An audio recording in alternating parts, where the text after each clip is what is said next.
Hello and welcome back to Beyond the Charts. This series is where we look at charts to make sense of what's happening in finance and the economy and uncover the stories that they tell. For all the charts and sources mentioned in this video, do check out our newsletter. The link is given in the description below. In the first two parts of this 2026 Outlook series, the big takeaway was simple. The storm never really arrived, and now we can see that inflation has cooled, interest rates have stopped rising, and the global economy has held up far better than most people expected. The widely feared recession, energy shock, or financial accident just didn't happen. But it doesn't mean that nothing is changing. It just means that changes are happening quietly and often in places that don't show up immediately in the headline numbers. One of the biggest shifts is where the money is actually going. See, AI is not just a software story or an internet services theme anymore, but it's also starting to show up in the real economy through spending on data centers, power infrastructure, semiconductors, and industrial capacity. Now, on the surface, this looks like a normal capex cycle, but underneath, a lot of this spending is structural and not cyclical. And at the same time, global trade is being reshaped in slow motion. Supply chains are becoming more regional and more political.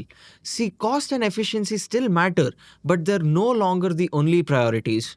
There's also a quieter but important change in government finances. In many large economies, budget deficits no longer look temporary. They're sticking around even when growth is decent and employment is strong. And that's starting to influence how bond markets behave, and it limits how much room central banks really have to maneuver. India's 2026 outlook fits neatly into this global backdrop. On the surface, things look fairly comfortable. Growth is still stronger than in most large economies, inflation has eased, and policymakers aren't under the same pressure as their counterparts in the US or Europe. But India is now entering a phase where growth can't lean on just one big engine anymore. It depends on several things going right at the same time. See, consumption has to gradually take the lead from investment. Government finances need to stay steady even if growth softens. The rupee is doing more of the work in absorbing global shocks, and markets are still figuring out how to value India in a world where global capital is far more selective than it was a few years ago. Now, most global outlooks agree on one point: India's cyclical growth momentum is still intact, but they also highlight a transition underway from investment led growth to a consumption led growth.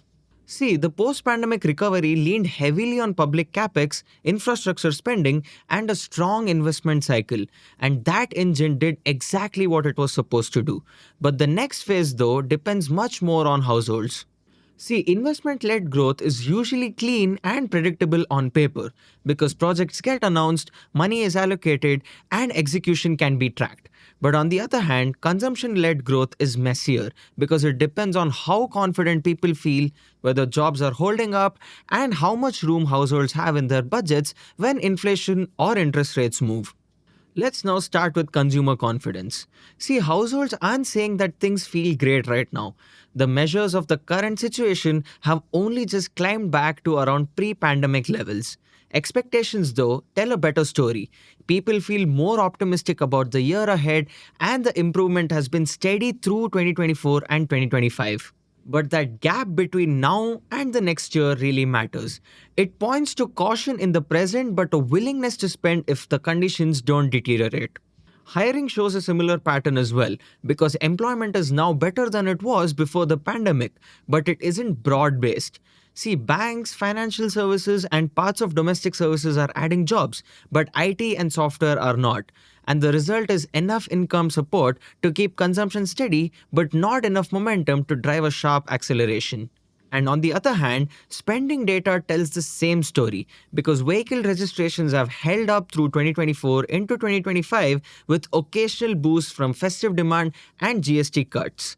Now, these are exactly the kinds of purchases households postpone when confidence weakens.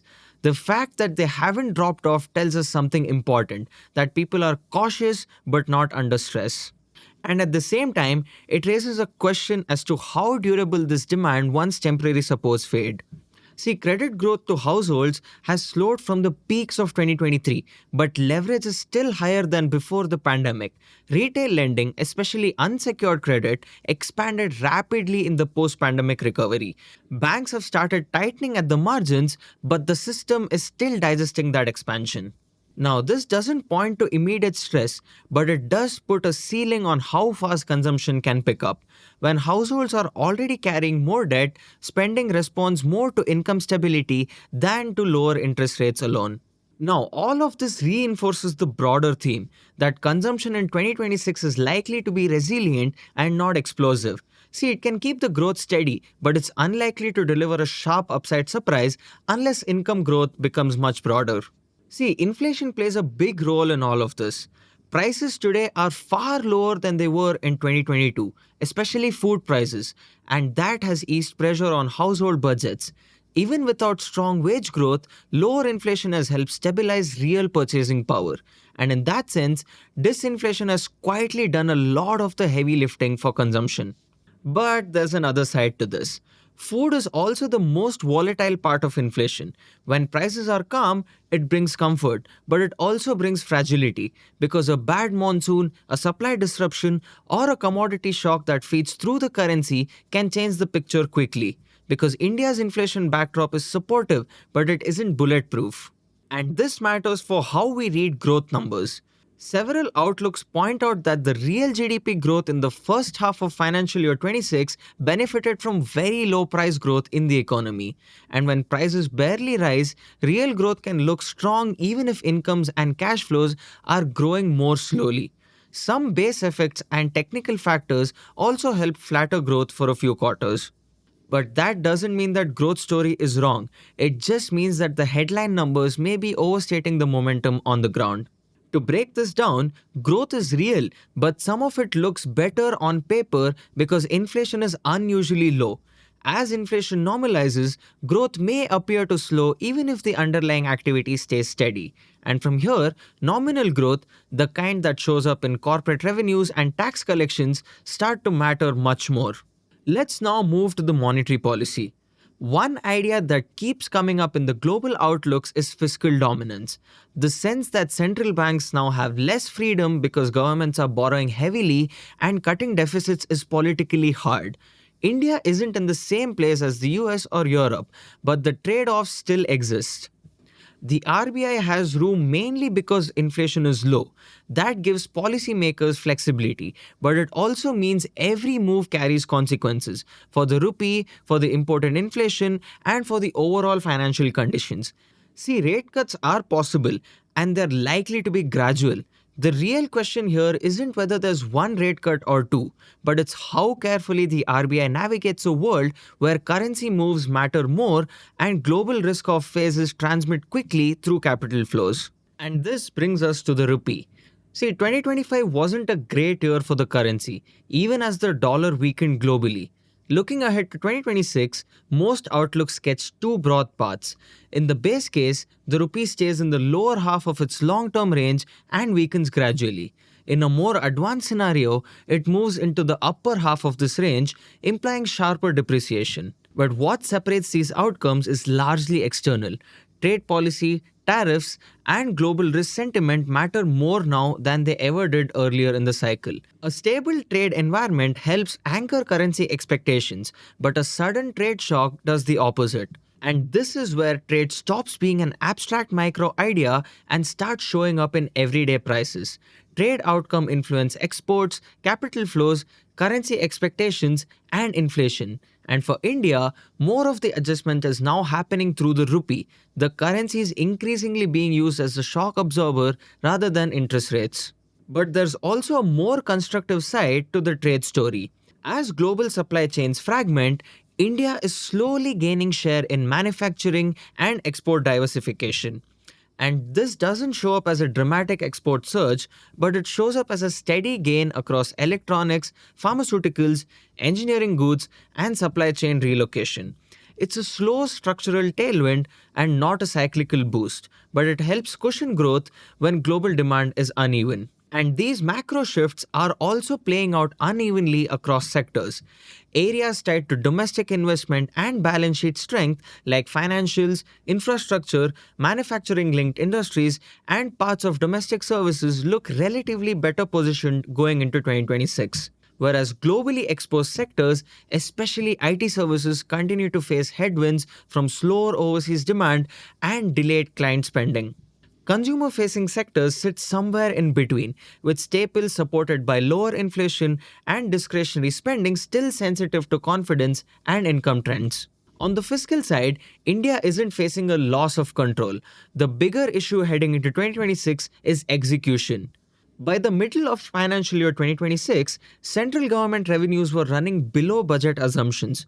Gross tax collections were growing more slowly than needed to hit full year targets. GST collections were also coming in below plan. Non tax revenues and disinvestment receipts helped, but they didn't fully close the gap. That means more of the adjustment has to happen in the second half of the year. And if revenues don't pick up meaningfully, the choices are limited. Either borrowing rises or spending is adjusted by changing its timing or composition. Most outlooks assume that the deficit target is broadly met, and that implies spending flexibility does the heavy lifting, not a change in the headline number. And this is where India looks different from many advanced economies. Because in the US and parts of Europe, large deficits are being run even with steady growth and low unemployment. See, India's fiscal stance is more disciplined, but that discipline also means more fiscal space is being preserved and not expanded. And if growth softens, there's less room for discretionary stimulus and more responsibility falls on the private demand. Now let's turn to markets. 2025 wasn't a bad year in headline terms, even if it didn't feel that way. The Nifty 50 ended the year a little over 10%. The pain was beneath the surface. Mid and small cap stocks underperformed sharply after delivering outsized gains in 2024. See, three factors explain why that is. The first factor was earnings. At the start of 2025, earnings expectations for Indian companies were high, running in mid teens. And as the year progressed, that optimism faded because earnings upgrades slowed, forecasts were trimmed, and quarterly results stopped delivering upside surprises. The second factor was valuations. Indian equities entered 2025 trading at a large premium to other emerging markets with forward multiples well above the EM average. When starting valuations are that stretched, even modest earnings disappointment leads to underperformance. This effect was most visible in mid and small cap stocks, where valuations had expanded sharply during the 2024 rally. And the third factor was foreign participation. Despite the correction in Indian markets since September 2024, foreign investors largely stayed on the sidelines instead of stepping in. And there are two main reasons for this. First, global conditions were not supportive. US interest rates stayed higher for longer through the most of 2025, keeping dollar assets attractive and limiting risk appetite for emerging markets. In that environment, flows into EM equities remained selective rather than broad-based. And second, valuations still mattered as discussed earlier, because even after the correction, India continued to trade at a premium to most EM partners, which reduced the incentive for foreign investors to add exposure aggressively at a time when earnings momentum was slowing. For 2026, the starting point looks different because valuations have reset more through time and underperformance than through sharp crashes. Expectations are lower, foreign positioning is lighter, and that changes how markets react to outcomes. Earnings don't need to be exceptional to support returns. They just need to improve from 2025 levels and broaden beyond a narrow set of stocks. And at the same time, global equity returns are becoming increasingly concentrated in a small group of AI-linked US mega caps. That concentration is forcing global investors to think harder about diversification. See, the risks haven't gone away. A global risk-off episode, a renewed spike in the US yields, a currency shock, or another round of earnings disappointment would still weigh on flows. But overall, things for 2026 are more balanced than they were a year ago. Because growth is steady, inflation is supportive, policy has room, but not full freedom, and markets are far less euphoric. That's it from us for this edition. Thank you for watching. Do let us know your feedback in the comments below.